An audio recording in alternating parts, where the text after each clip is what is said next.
Assalamualaikum warahmatullahi wabarakatuh. Perkenalkan, nama saya Bina Luciana. Di sini saya akan memaparkan hasil kerja saya yang berjudul Infeksi Saluran Pernapasan Akut atau ISPA. 1. Pengertian. ISPA atau yang sering disebut dengan infeksi pernapasan akut adalah infeksi akut yang menyerang salah satu bagian atau lebih dari saluran napas, mulai hidung sampai alveoli termasuk aneksanya.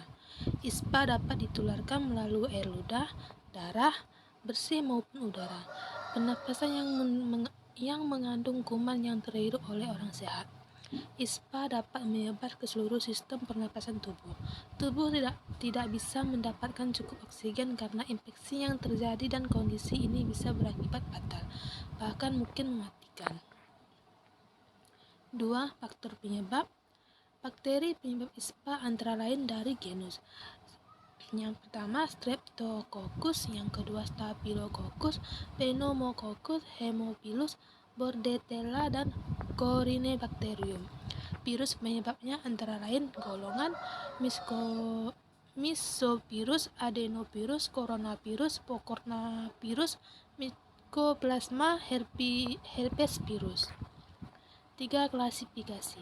Pneumonia berat. Pneumonia, bukan pneumonia. Klasifikasi ini dibedakan untuk golongan umur di bawah 2 bulan dan golongan umur 2 bulan sampai 5 tahun. Klasifikasi ISPA. Untuk golongan umur 2 bulan sampai 5 tahun ada 3 klasifikasi penyakit, yaitu yang pertama pneumonia berat. Bila disertai napas sesak, yaitu adanya tarikan dinding dada bagian bawah ke dalam pada waktu anak menarik napas, atau pada saat diperiksa anak harus dalam keadaan tenang, tidak menangis atau meronta. 2. Pneumonia bila disertai napas cepat.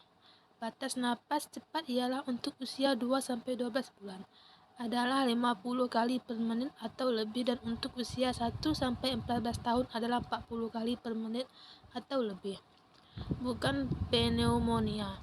Batuk pilek biasa bila tidak ditemukan tarikan dinding dada bagian bawah dan tidak ada napas cepat. 4. Faktor agen host environmental. Faktor agen. Penyakit infeksi saluran napas akut bagian atas mulai dari hidung, nasofaring, sinus paranasalis sampai dengan laring hampir 90% disebabkan oleh viral.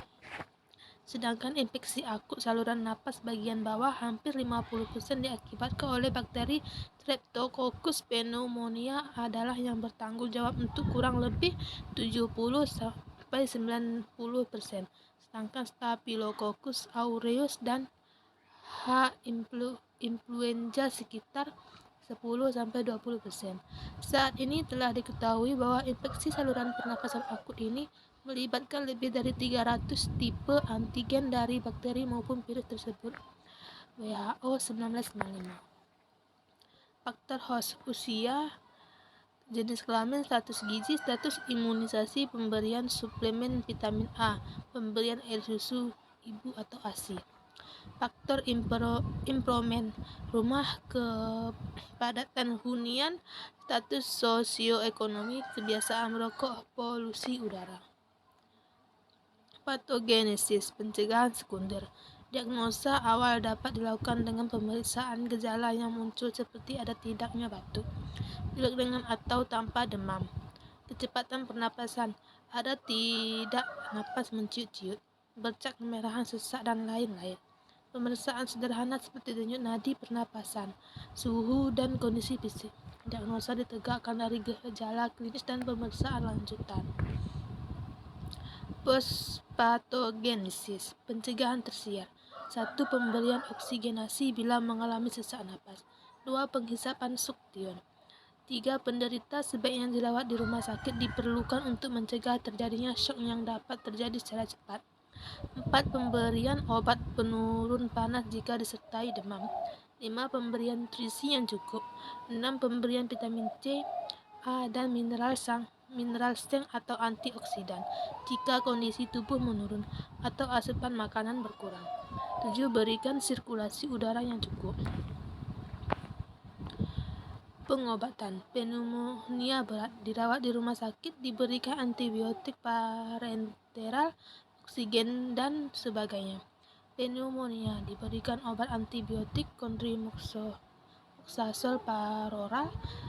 Bila penderita tidak mungkin diberikan cotrimoxazole atau ternyata dengan pemberian cotrimoxazole keadaan penderita menetap, dapat dipakai obat antibiotik pengganti yaitu ampicillin, amoxicillin, atau penicillin prokain. Sampai di sini, terima kasih.